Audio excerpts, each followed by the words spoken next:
Яңалыклар вакыты үз эшен башлап җибәрде. Студияда Лина Хасаншина, исәнмесез? Бүген чыгарылышта Әлмәт ишегаллары яңара, Ознакайда хәрби әзерлек, Әлмәттә ветераннарны зурлыйлар. Әлмәттә безнең ишегалды президент программасын тормышка ашыру дәвам итә. Реконструкция үткәрергә тиешле ишегалды территорияләрен төзекләндерү эшләре бара. Программа буенча 2021 елда Татарстанның 1000нән артык ишегалды яңа төсмер алачак. Шуларның 93-е Әлмәттә. Толырак алдагы сюжетта. Район башлыгы Тимур Нагуманов рәислегендә комиссия Татарстан Республикасы шәһәрләрен үстерү институты фонды стратегик проектлар белән идарә итү департаменты җитәкчесе Венера Камалова белән беренче адреста булды. Алар теге яки бу эшләр өчен җаваплы подряд оешмалар, шәһәр хезмәтләре вәкилләре белән аралашты.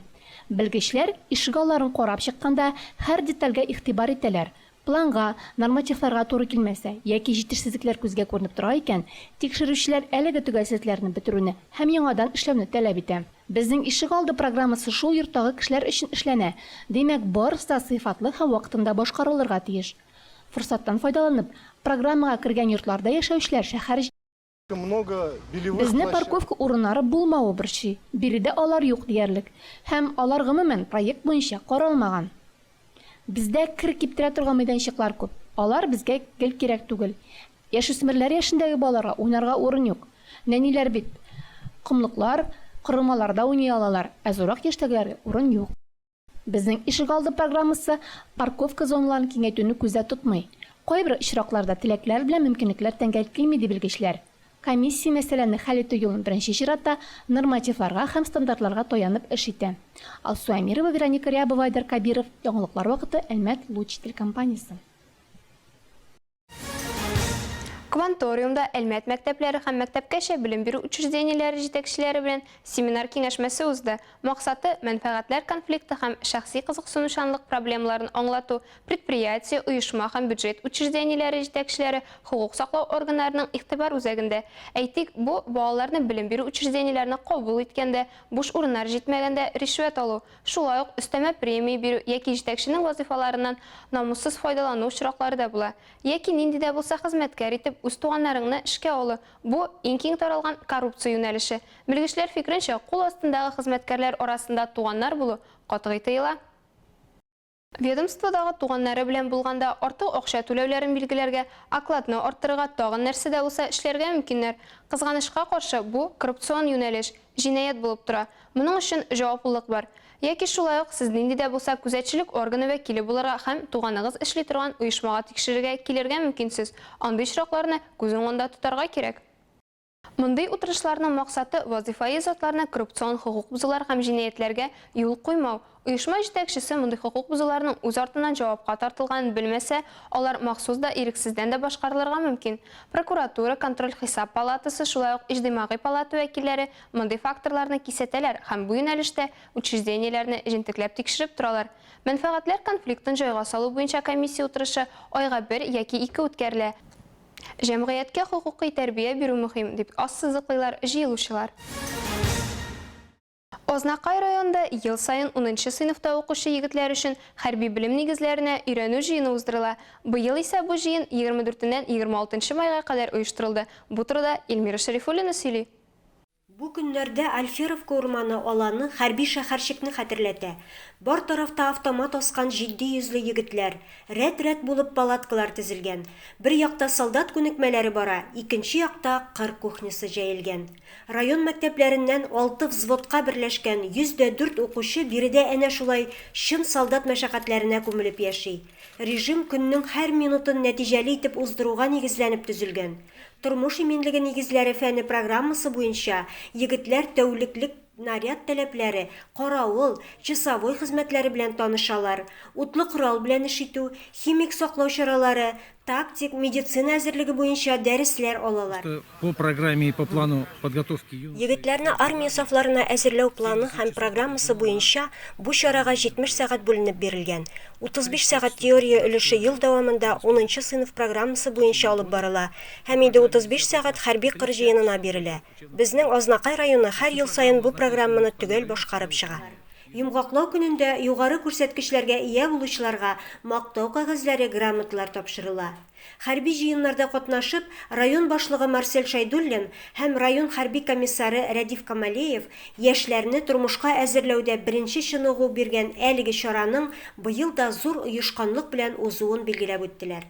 Илмира Шарифуллина, Рөстәм Әкбаров, Яңалыклар вакыты, Луч, Әлмәт телекомпаниясе. Шәһәребез паркында Татнефть предприятиеләре төркеме ветераннары һәм пенсионерлары фитнесында очрашу булды. Махсус алар өчен Татнефть профсоюз комитеты тарафыннан кызыклы һәм мавыктыргыч спорт һәм гомумән сәламәтләндерү программалары һәм чаралар әзерләнгән иде. Дустана очрашуга Түбән Кама, Бөгелмә, Азнакай, Лениногорск, Норлат һәм республикабызның нефтчеләре яши торган башка шәһәрләреннән күп санлы эшләмәүче пенсионерлар килде. Физкультура күңел ачу чарасы флешмоб белән башланып китте. Ул салмак кына Татнефть төркеме предприятиеләренең иң актив ветеран оешмаларын бүләкләү тантанасына күчте. Спорт бәйрәмендә катнашучылар үзәк сәхнәгә җыелды һәм алар өчен концерт программасы башланды. Аннан теләге булган һәркем уеннарда катнаша алды.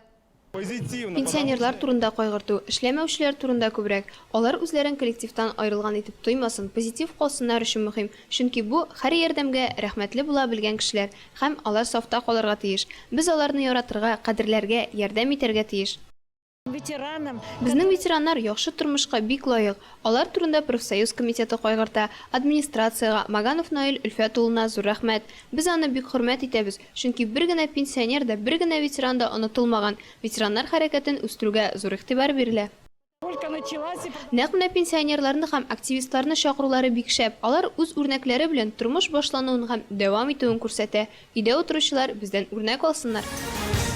Әлмәт музыка көллиятендә күп милләтле республикабыз тарихын җыр аша өйрәнәләр. Биредә төрле халыкларның йолаларын берләштергән фольклор спектакль күрсәттеләр. Музыка көллиятендә гадәттә фольклор спектакльне май аенда куялар. Бу үзенә күрә эшләгән эшләренә хисап. Элек билгеле бер халыкның гореф-гадәтләре буенча спектакль куйсалар, быел Туган телләр һәм халыклар бердәмлеге елында Татарстанда яшәүче 6 халыкның йолаларын берләштерергә булганнар. Татарлар, урыслар, керәшеннәр, удмуртлар, чуашлар һәм мордва милләте халкының традицияләрен, йолаларын, җырларын һәм уеннарын җыеп берләштереп тамашачыга тәкъдим иттеләр. У нас сегодня такой спектакль интересный. Бүген бездә шундый кызыклы һәм искиткеч спектакль, тамашачыларыбыз халык традицияләрен белүен телибез. Гадәттә, булай тирән беркем дә белми бит аларны. Без язгы йолаларны берләштердек, игенчелеккә бәйле үзебезнең һәм чуашларның Акатуй обрядын күрсәтәчәкбез. Акатуй беренче буразнаның башлануын символлаштыра. Бу каяда булса һәрчак күрсәтелә торган йола түгел. Алар конкрет фестивальләрдә генә күрсәтелә. Нәрсә килеп чыкканын тамашачылар бәяләсен. Берничә милләтнең гореф-гадәтләрен һәм йолаларын берләштерү идеясе ничек килде дигән сорауга Марина Галкина: беренчедән, без халыкларны өйрәнәбез. Безнең бүлек шуның белән шөгыльләнә. Халык йолаларын, традицияләрен, җырларын өйрәнә. Балаларны традицион фольклорга таянып, дөрес җырларга, дөрес уйнарга өйрәтәбез. Бу юлы инде көтмәгәндә безнең төп милләтләрнең язгы йолаларын күрсәтәсе килде ди.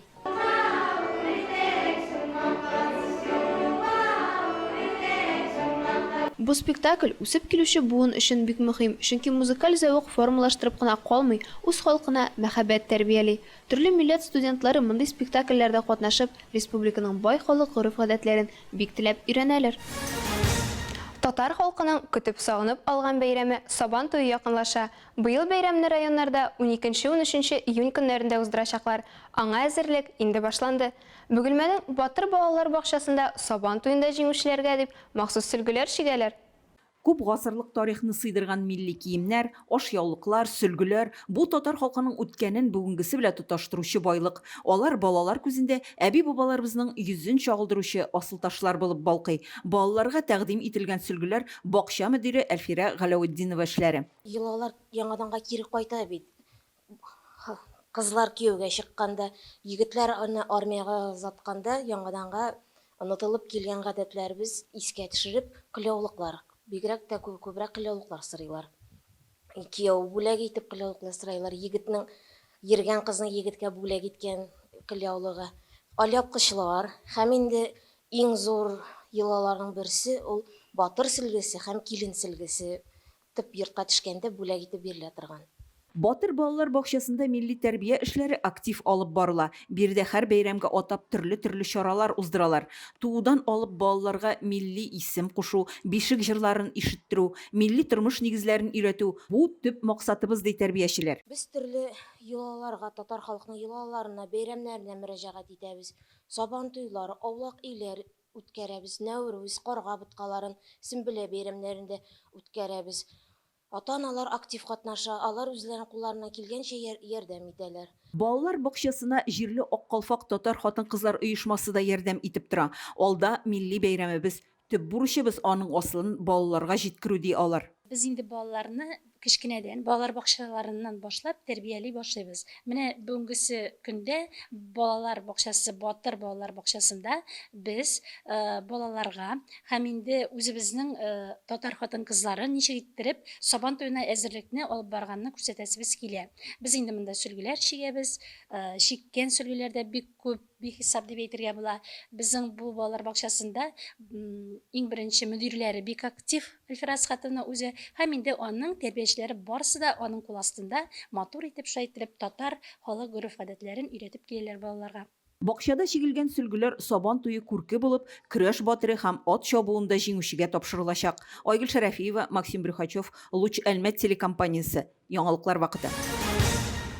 Кояш белән дус булырга өйрәнергә кирәк. Ул чакта сезгә авитаминоз да, ультрашәмәхәнең зарарлы йогынтысы да куркыныч булмаячак. Ничек кенә тырышсак та кояштан бөтенләй ябылып булмый. Дөресен әйткәндә, бу кирәк тә түгел. Чөнки кояш нурлары D витамины чыганага, ул уртача күләмдә тирегә дә, организмга да кирәк. Барлык кешеләрнең дә ялдан матур итеп кызынып кайтасы килә. Әмма кояш нурлары астында тирене матурлатудан тыш җәрәхәтләр алырга, җыерчыклар өстәлергә мөмкин. Бу хәтта киләчәктә яман шиш авыруының килеп чыгуына да сәбәп була ала. Кояшлы көннәр бик матур, ләкин кояшлы көннәр килеп җитү белән күбебездә сораулар туа. Кояш нурларында ничек һәм күпме вакыт үткәрергә ярый? Без кояшта вакыт үткәрергә каршы түгел. Иң мөһиме дөрес итеп үткәрергә.